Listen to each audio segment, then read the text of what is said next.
হামজা চৌধুরী হবেন মেসি, জামাল ভুঁইয়া হবেন Di Maria, আক্রমণ ভাগে শেখ মুরসালিন, আমাদের পাওলো দিবালা। এবার ভারতের সাথে জয় দিয়ে হবে বাংলার ফুটবলের নতুন সূচনা। প্রত্যাশা পালে হাওয়া লাগিয়ে সবাই খেলবেন এক হয়ে। সুনীল ছেত্রীদের হারিয়ে এশিয়ান কাপ বাছাই মিশন শুরু করবে লাল সবুজের প্রতিনিধিরা। হামজা জামালদের মেসি ডি মারিয়া হবার গল্প নিয়ে বাকিটা জেনে নেব রিপোর্ট। কাতার বিশ্বকাপে এক মেসির জন্য খেলেছিল গোটা দল। সেইবার লক্ষ্য ছিল একটাই, যে কোনো মূল্যে বিশ্বকাপ এনে দিবে আর্জেন্টিনাকে। পুরো টুর্নামেন্টে মেসি, ডি মারিয়া এবং আলভারেজরা জান প্রাণ দিয়ে লড়াই করেছেন শুধুমাত্র দেশকে সাফল্যের শিখরে নিয়ে যাবেন বলে। ঠিক সেই উদ্যম নিয়ে এবার ছুটে যাওয়ার সময় বাংলাদেশের। 18 কোটি মানুষের স্বপ্ন বুকে নিয়ে 25 তারিখ ম্যান ইন ব্লুদের বিপক্ষে মাঠে নামবে লাল সবুজের প্রতিনিধিরা।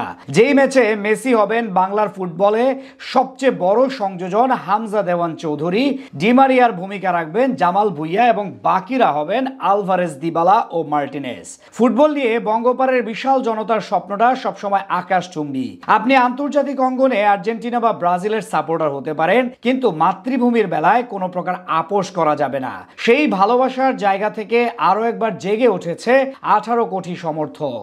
যেই স্বপ্নের নৌকার মাঝি দুনিয়ার শীর্ষ লিগ খেলে আসা হামজা দেওয়ান চৌধুরী, তার আগমনের পর থেকে সুবাতাস বইতে শুরু করেছে দেশের ক্রীড়াঙ্গনে। ঠিক মাথা উঁচু করে একজন সুপারস্টারের মতো বরণ করে নেওয়া হয়েছে হামজাকে। এমনকি টিমমেটদের কাছেও তার গ্রহণযোগ্যতা চোখে লাগার মতো। তাই তো ম্যাচের আগে প্রেস ব্রিফিং এ হামজাকে দেশের ফুটবলের লিওনেল মেসি বলে পরিচয় করিয়ে দিয়েছেন ক্যাপ্টেন জামাল ভুঁইয়া।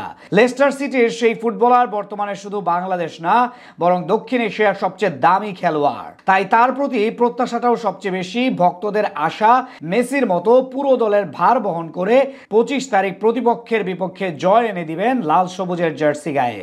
এদিকে হামজা যদি হন মেসি, তাহলে আমাদের ডি মারিয়া হওয়ার জন্য পারফেক্ট অপশন জামাল ভুঁইয়া। দেশের ফুটবলে প্রবাসী ফুটবলারদের আগমনের যেই ধারা বইছে, তার প্রথম সংযোজন ছিলেন জামাল। ডেনমার্কের উচ্চবিলাসী জীবন ছেড়ে রঙিন ক্যারিয়ার রেখে দেশকে ভালোবাসে ছুটে এসেছেন তিনি। তাই অধিনায়কত্বের পাশাপাশি পারফরমেন্সে বড় ভূমিকা রাখতে হবে তাকে। আরেক প্রবাসী ফুটবলার তারিক কাজীকে হতে হবে দলের ডিফেন্স লাইনে লিসান্দ্রো মার্টিনেজ।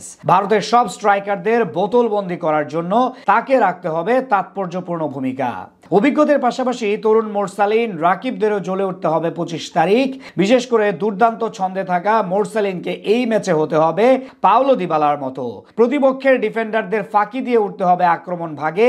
একই সাথে রাকিব হোসেন হবেন আমাদের হুলিয়ান আলভারেজ। চলতি সিজনে দুর্দান্ত ছন্দে আছেন তিনি। বসুন্ধরা কিংসের জার্সি গায়ে 9 ম্যাচ খেলে 5 গোলের সাথে করেছেন 2টা অ্যাসিস্ট। তার পাশাপাশি দুই সোহেল রানা, তপু বর্মনদের কাছ থেকেও ভালো কিছু আশা করছেন ভক্তরা। সব মিলিয়ে বলা চলে এই জাগরণ থেকে নতুন ভাবে শুরু করতে হবে সবাইকে।